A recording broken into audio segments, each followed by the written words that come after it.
How's it going, everyone? An image is circulating all over social media from all things a TCL technology conference suggesting that a PlayStation 5 Pro could be out in 23 or 2024.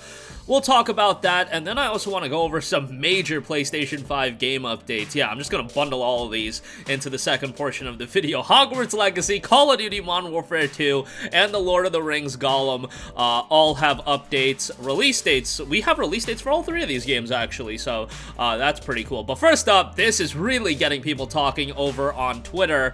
Over on a new TCL technology conference, it has a image, and Tom Henderson posted this on his Twitter. You can find it online on their website, I believe, as well, that they have an outline of things that are coming out, and it specifically notes 2023 and 2024 new Xbox Series S/X, a PlayStation 5 Pro.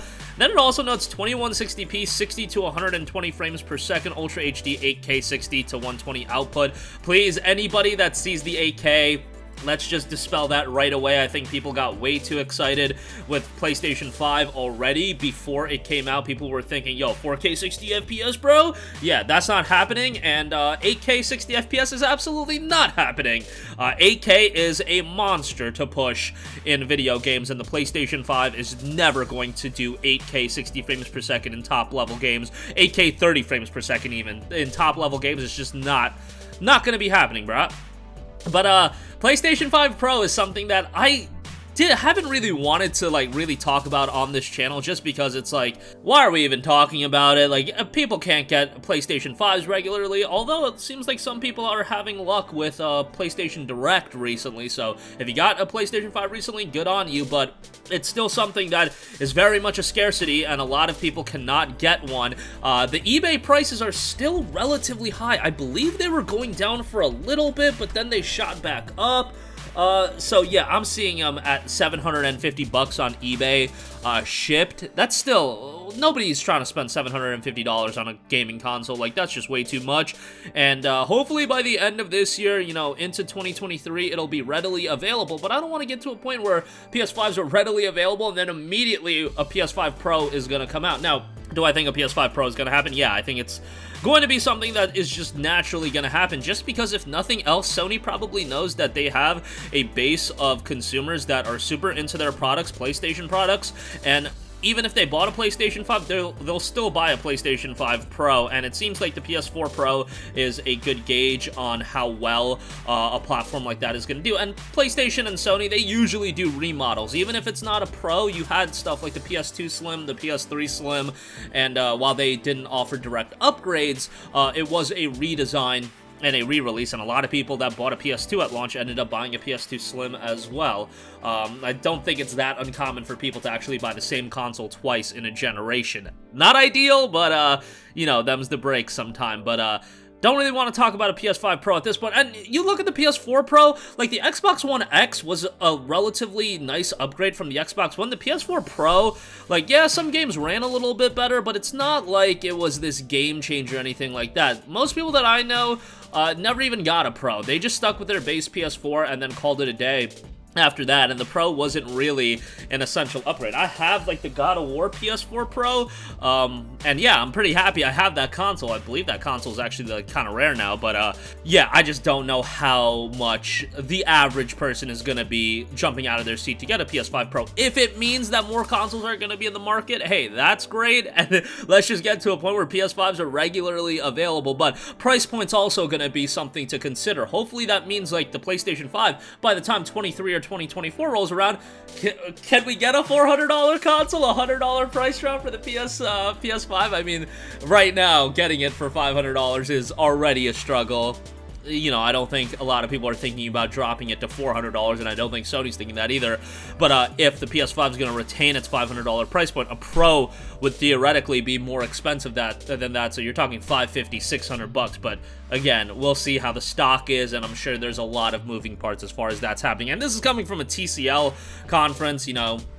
I don't know how trustworthy they are going to be, but I imagine they would know more than your average person. And again, the verbiage that they have on the screenshot, like the 8K 60 to 120 output, that's a lot of marketing buzzwords and buzz talk, you know, trying to sell products and whatnot, 8K is just not going to be feasible, at least in top tier games. Like 8K is like pretty ridiculous to push, so I just would not be expecting that. All right, moving on from that, I want to cover a couple things real quick. Hogwarts Legacy got a brand new PlayStation 5 next-gen immersion trailer, going over a lot of PlayStation 5 specific features, adaptive triggers, haptic feedback, pulsing lights, Tempest 3D audio tech, and more. We also know that the game will feature a fidelity and performance graphics mode. I think that was to be expected.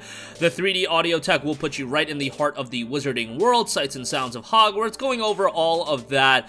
You know, this is, I'm not like a big Harry Potter guy or anything like that. I was actually talking to one of my buddies who was stunned that, like, I don't even know any of the plot points to Harry Potter. Like, I watched a movie, I'm sure, when it was on TV when I was a kid, but, like, I know nothing about Harry Potter. But this game, I think, looks pretty darn good, and I'll definitely be checking it out.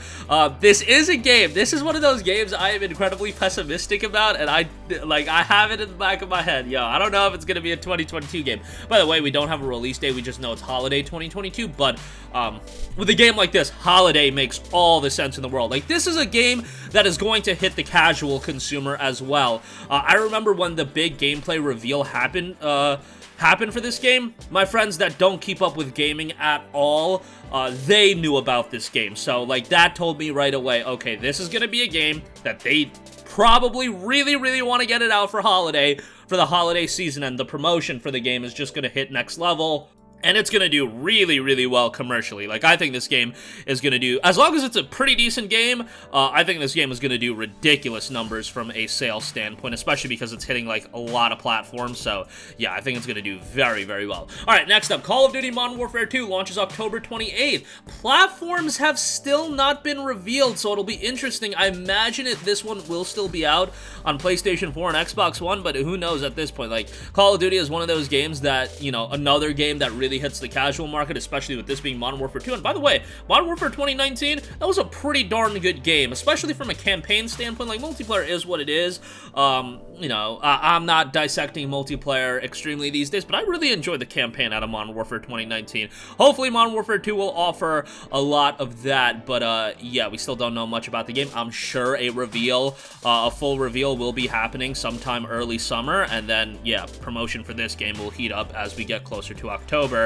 And then lastly, another game for the fall, The Lord of the Rings Gollum, has been confirmed for September 1st for PS5, Xbox Series, PS4, Xbox One, and PC. So you guys are seeing these games that are going to be coming in the latter portion of the year. This is really starting to come together. Another pretty major title. Not a big Lord of the Rings guy either. Like, yeah, I'm not a big fan of a lot of these big Western movie IPs. I'm just not a big movie guy in general. Like I've said in the past, I don't really watch a lot of Marvel movies either, but, you know, the games I'll always get behind, and this one looks like it's going to be a pretty good one. Coming from Daedalic, looks like it's got a story emphasis as well. We'll see how it turns out, again, dropping September 1st. And that's going to do it for me. Again, take it for what you will with the PS5 Pro. Seems like some people aren't completely sold on it as far as it even being a thing.